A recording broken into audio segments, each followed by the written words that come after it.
All right. Thank you very much for having us here. Big thanks to the team at AWE for inviting us, and great opportunity. And thank you very much for coming to Substage 2 and hearing our talk. So we're all working in the space of digital humans. So we're three of us. So my name is Aditya Mani.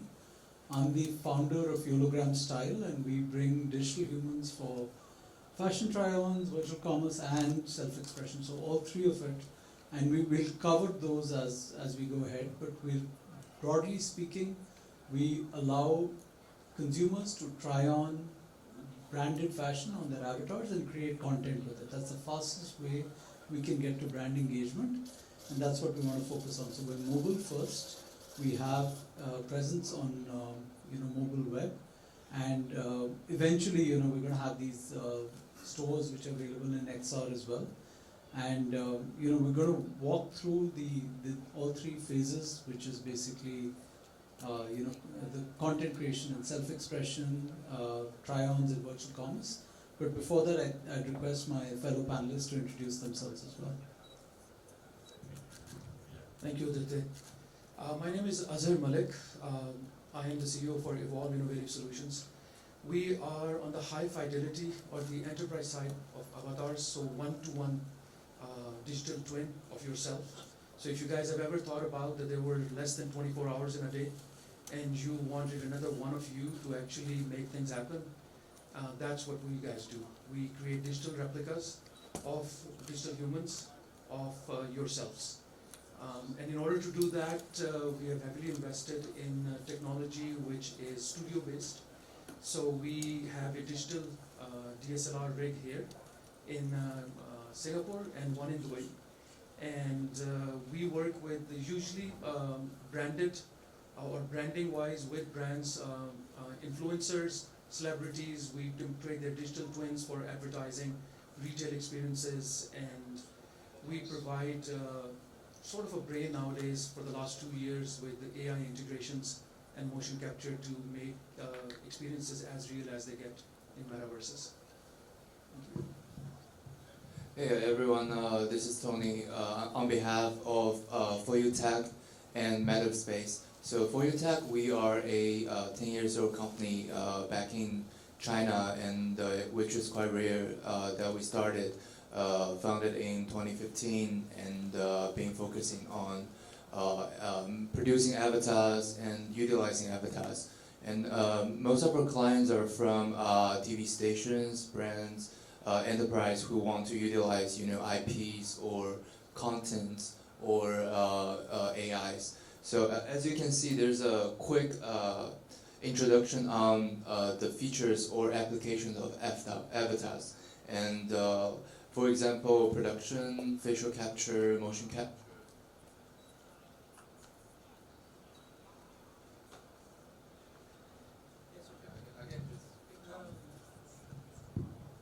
And also like customer service by avatar, AI avatars, and also XR experience. And we recently started our business in Southeast Asia, and the team is called Metaspace. And that's why here I'm today on behalf of two companies, For You Tech and Metaspace. But it's basically the same team, same technologies. Maybe next slide, maybe. So yeah, so again, I think we're very proud that we've created over 1,300 avatars in the past 10 years for over thousands of clients, and very happy to be here talking about the application values of avatars and what we can really do and what we can look forward to the future with mixed reality and avatars. Thanks, Tony. So this is a great slide that Tony talks about. So a lot of us who are in the space of digital humans recognize it, but basically this gives you an idea of what it takes. So you basically create the digital human with capture, and then you drive it with the mocap, or you could drive it with AI. And then you have both the ways of driving it, which is basically driven by AI and mocap. And I want to borrow a line that Azhar told me earlier. Basically, he talks about creating the puppet and creating the brain. So, remember how we had the hype cycle with the metaverse, where everyone went into Decentraland, everyone went into spatial and didn't know what to do. That happens because what is missing today is the engagement. And that's basically the magic that happens with digital humans. It's not just the puppet, it's the puppet and the brain, which is basically what creates the magic between, the bunch of pixels out there which are immersive, which are out there, but makes it more interactive. So, what Ori also mentioned today was XR makes sense because it imitates real life. And when you talk about augmenting reality, it's not just about augmenting the visuals. It's also about making sure that that the digital human seems human, the expressions are human, the language. So we get very natural language kind of reference from an engine like ChatGPT. What if a human could speak to us, driven by an LLM like that? So that's really where the magic happens. And I think we're at that inflection point where it's no longer about fidelity, it's no longer about the visuals, it's really about taking it to the next level where you feel like you're immersed in reality, and you're not immersed inside a scene inside a Marvel movie, you're immersed in the movie itself. And I think that's where a lot is changing in 2024 and perhaps in 2025. I've just put down 3 slides which are basically focusing on the 3 elements. So there's try-ons, virtual commerce and expression. I would request my panelists to speak a bit on try-ons. So on the try-on side, I think on the brands, it's more about customization, personalization. So I would like to dress up my avatar, especially when I'm talking about retail, with perhaps a Nike t-shirt and Levi's jeans. So that's where the personalization happens. And on the brand side, it's also the place where the celebrities or the branded avatars come in, and that's where I think Azure can do a good job in adding to that because they do a lot of celebrity activations. Thank you, Aditya. So for try-ons, we have seen the try-on industry actually evolve a lot over the last decade. So from the Kinect mirrors where you stood in the front and something was pasted onto you, to now where we, for example, we're working with Visa Global to implement conversational stylists. So basically speaking to a stylist, the mirror will be able to understand who you are, mirror will be able to understand your dimensions, fit, color, what suits you, which kind of silhouettes of clothing, and then the brands can digitize the clothing, and that's where the try-on industry is moving. We've seen this with celebrities, we've seen this happening in engagement side. So apart from clothing, I would like to mention, I think one of the best commercial implementation we have seen recent years is 010 mirrors, especially with the Coach Tabby campaigns, which has been great for virtual try-ons, but not specifically for clothing, but for accessories. So yeah, the try-on industry, just like any other industry, is flipped upside down currently, because what was prevalent for many years is actually with the LLM integrations, with more depth sensing cameras which have become smaller, with better SDKs, likes of which like Niantic and others are providing, it is becoming easier to grab the emotions, have the mirror be socially aware now about the environment, about the person in the front, about the colors of the skin, and actually the fit as well. So the next wave which is coming, the skeletons are not 2D anymore, it's more mesh based, not to bore you guys with the jargon, but you'll be able to turn around and see how the clothing fits you in a 360 view rather than just having a 2D view. So those are the things that we're working on with some of the companies, and some of them will start launching this November with the Thanksgiving season kicking in. Thank you. Yeah, I want to just make some add-ons. It's quite interesting because we don't have many cases that's in the industry of fashion or try-ons. I think part of the reason will be I'm not sure if you know about the policy in China, like Biden's, even TikTok.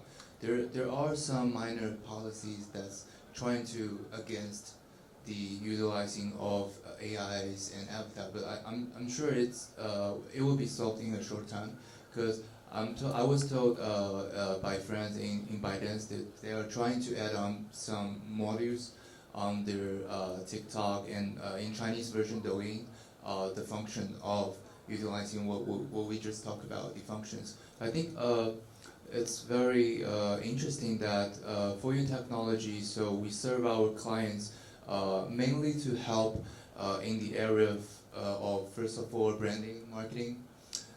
Secondly, it will be how to upgrade the service, how to upgrade the event experience that users will like.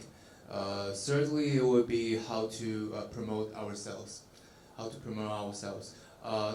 maybe in the in areas of try-ons, but in China it will be quite popular to use avatars to do 24 hours live streaming to introducing products. But we probably serve our clients. Those clients have more standardized product, which will be quite safe, especially in this very early time of using 24-hour avatars selling products. For example, McDonald's. We work with McDonald's and also some bubble tea brands. So for those products, it's quite standardized, and people has the trust to the company.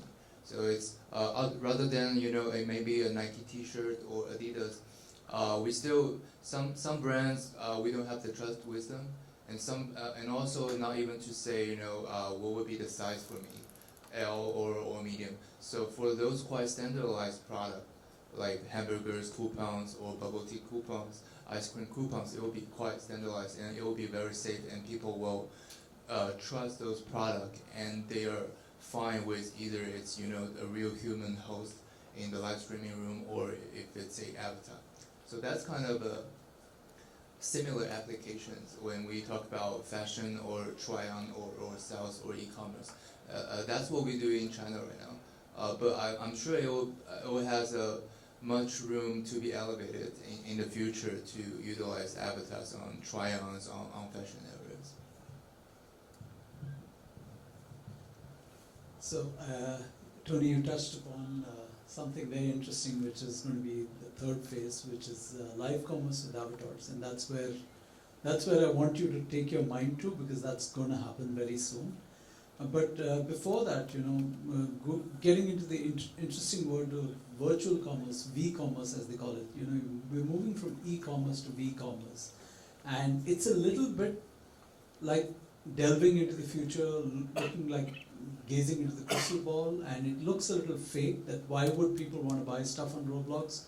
But ask any young parent today. Ask them where a lot of their money goes in on their monthly spend for their kids. A lot of it goes into V-Bucks. We don't know what is it that these kids are doing, but they're truly engaged and they're truly committed to what they do on Roblox and Fortnite. So delving into the whole world of virtual commerce, what really is virtual commerce? Why do you want to buy virtual goods for your avatar? It makes no sense, right? You're spending real money for something that's fake. But for the kids out there and for the people out there, it's not fake. So your Facebook profile isn't fake, your LinkedIn profile isn't fake, it totally exists. So, when we put on these head-mounted displays, we go in and we're experientially things. You're moving your head, you're seeing things, naturally the way they are in XR. You want to see that your brand that you build, your personal brand, is augmented with the brands that you stand for. So, from a consumer perspective, you really want to, level up your brand, your personal brand, by dressing yourself up in aspirational gear, as well as gear that kind of stands for you. So it could be a brand that stands for the social causes you stand for or whatever. So there is a blend that comes in virtual commerce, which is going to happen more and more, and the brands are excited because of a very simple, selfish reason, that the marginal cost of creating digital is much less than the marginal cost of creating physical. So it's the same argument why Steve Jobs went all in on Apple Music, which was back then called iTunes, because it still costs a cent or less than a cent to create a new CD. It doesn't cost anything to just keep selling more digital music. So that's where I want to start this conversation on virtual commerce. I know it's a little futuristic out there, but brands are investing by even perhaps creating it for free, creating activations within games, creating a presence within metaverse wardrobes out there, and consumers are also beginning to see that they have branded gear on their avatar. So I'd request both my panelists, Azhar and Tony, to touch upon the concept of virtual commerce. How do they feel about it? Is it too far away, or are we getting there?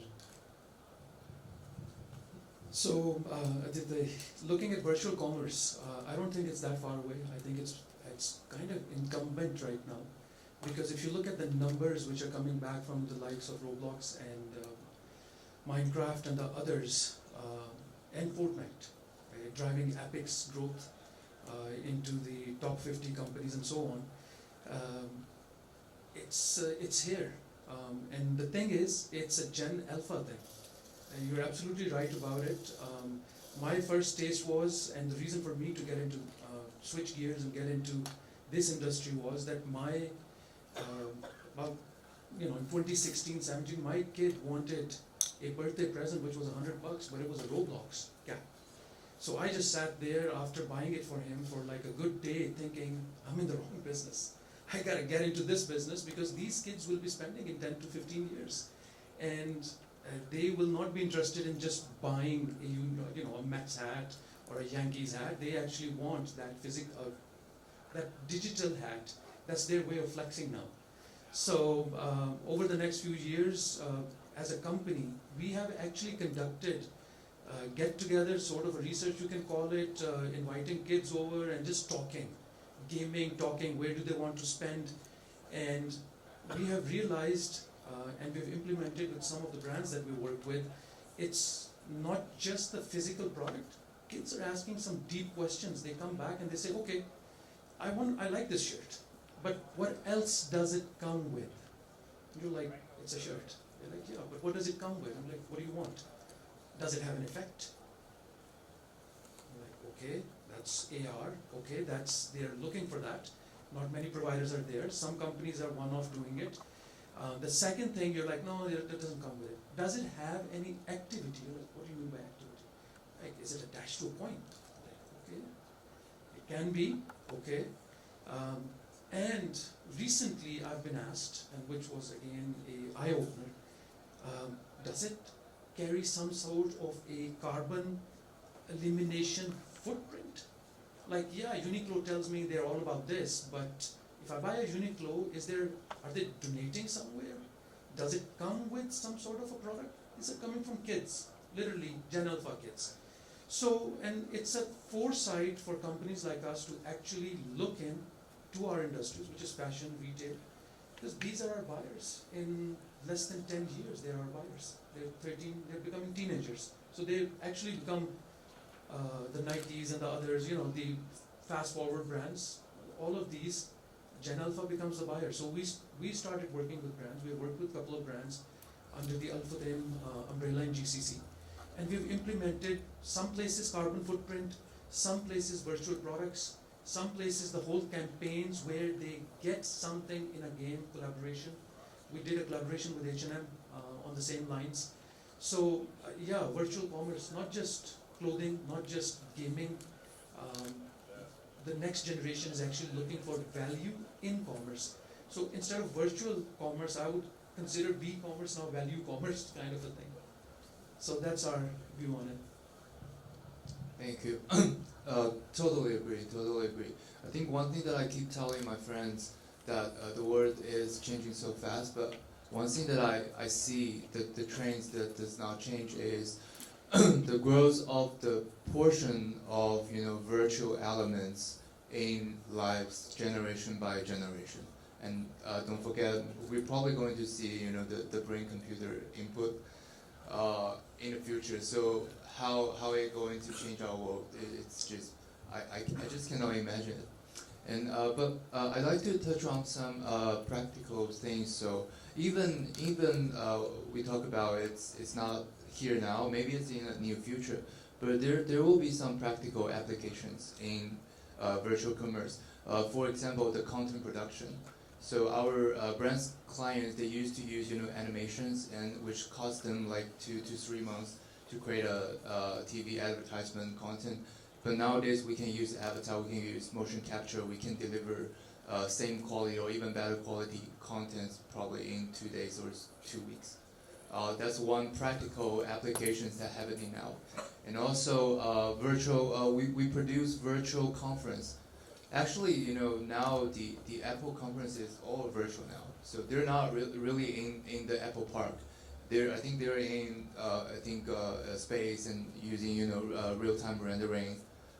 So virtual conference can really help some traditional device company, for example, phones, especially electronics, or cars. So people don't want to see you put a car in front of them and introduce what the car looks like, what the functions now. They want to see the animation in the conference and how you can utilize those practical those virtual technology into practical fields. So that's what I'm trying to add on. While you were speaking, I just realized that there's so many implementations. We worked with a brand called Hindalut a couple of years back, and they conducted full-blown research into creating a new oud with smell, with kids. And the campaign was Name Your Own Oud. So based upon that, we created a whole experience where kids came in and they, based upon their emotion they created, or said this is like the emotion we want out of the smell. And they sell that product now in physical. So it's a more of an experience which went from virtual research to physical product. And that really elevate the conversion rate when you put in some virtual effects into conference or how you sell the product. Yeah, totally. And I think, if you look at the image in the middle, we're talking about virtual commerce, and this is an avatar in front of a virtual camera. And that's how it's going to happen. So a lot of the content creation is now going to be accelerated with AI. And that's where I come on to the concept of expression, where, if I'm buying a Callaway or I'm buying a tailor-made golf t-shirt, I can actually go into a space with someone like, say, a Tiger Woods, showing me a golf swing. So it's, we spoke about rigged, and we talked about these words where, you can drive the avatar either with mocap or with AI.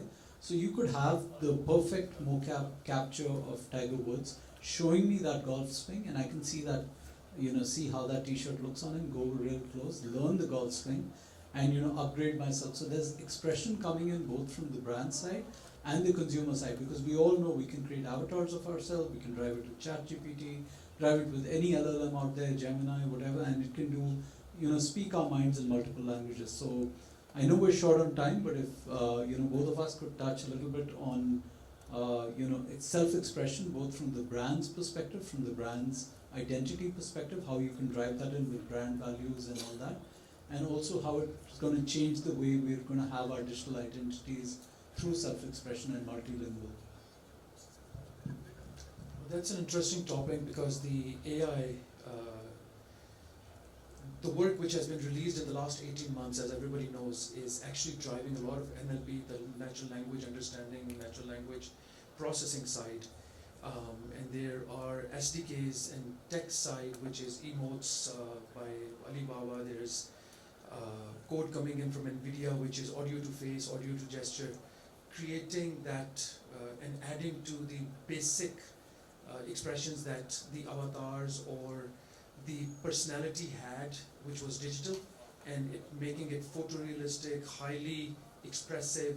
You can create a brain or create a personality, exact personality of a person, and expressions with the new physics engines, with the Epic, doing great job with Unreal, with the lighting and the nanogens and all that.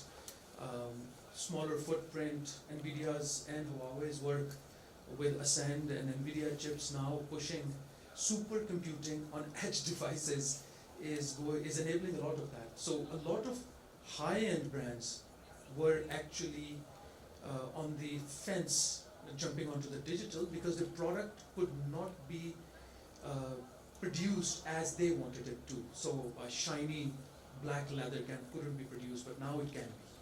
The lighting effects and everything. So I'll make it short.